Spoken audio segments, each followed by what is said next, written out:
નમસ્તે વાલા ખેડૂત મિત્રો।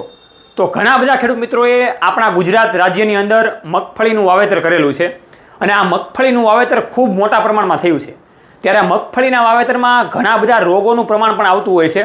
એમાંય ખાસ કરીને જો કોઈ મોટો રોગ હોય તો એ છે મૂંડાનો રોગ। તો આ મૂંડાના રોગ માટે કેવું નિયંત્રણ કરવું, કેવી દવા વાપરવાથી આ મૂંડાના રોગમાં આપણે ઝડપથી નિયંત્રણ મેળવી શકીએ, એની આજે આ વિડીયોમાં માહિતી મેળવવાની છે। કેમ કે એકવાર ખેડૂત મિત્રો મગફળીમાં મૂંડા લાગી ગયા તો આપણને પણ ખબર છે કે કોઈ પણ પ્રકારના પોપટા બેસતા નથી અને જે ઉત્પાદન મળવું જોઈએ એ મળતું નથી। તો અત્યારે ધીરે ધીરે સૌરાષ્ટ્રની અંદર મૂંડાનું પ્રમાણ વધી ગયું છે। તો એની માટે બેસ્ટમાં બેસ્ટ કેવો ઈલાજ કરવો એની માહિતી આપણે આજે આ વિડીયોમાં મેળવવાની છે। તો હું તમારી સાથે સાગર રાસડિયા, ખેડૂત પુત્ર, આપ સૌ ખેડૂત મિત્રોનું હાર્દિક સ્વાગત કરું છું। ખેડૂત છે તો જગત છે એવા હેતુથી આપણે ટેકનિકલ ડિજિટલ માહિતી લાવતા રહીએ છીએ।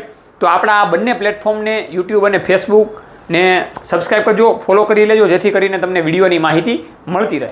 તો ઘણી બધી વખત મૂંડાનું પ્રમાણ તો વધી જતું હોય છે અને એની સામે કોઈ પણ દવા સારી એવી નાખીએ તો પણ કામ આપણને આપતું નથી। આના કારણે જે આપણે નુકસાન થાય છે એ ખૂબ મોટું નુકસાન ભોગવવું પડે છે।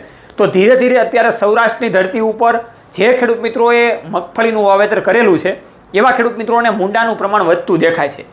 તો આ મૂંડાના પ્રમાણને અટકાવવા માટે કઈ રીતની ટ્રીટમેન્ટ કરવી એની માટેની પહેલી દવા આપણે કહીએ તો ક્લોરોપાયરીફોસ આ જે નામની દવા છે ખેડૂત મિત્રો 1 હેક્ટરમાં તમારે 4 લીટર પિયતમાં આપવાની છે। અને જો તમારે પિયત શક્ય ના હોય તો 10 થી 15 લીટરના પંપમાં 25 મિલી જેટલી નાખીને તમારે નોઝલ દ્વારા આપવાની છે। એટલે કે ફુવારો એ કાઢીને નોઝલ દ્વારા તમારે જે થળીએ મગફળીના હોય ત્યાં આપવાની છે। એના પછીની દવા આવે તો લેમડા સાયપર પણ સારી છે। એની સાથે જોરદાર એક પટ મારવાની યુપીએલની જે દવા આવે છે જેનું નામ છે રેટિયો, એના રિઝલ્ટ પણ ખૂબ સારા છે। કેમ કે આ પોતાની ખેતીમાં અને પોતાની વાડીમાં આના અનુભવ કરેલા છે અને ખૂબ સારા એવા રિઝલ્ટ મળેલા છે।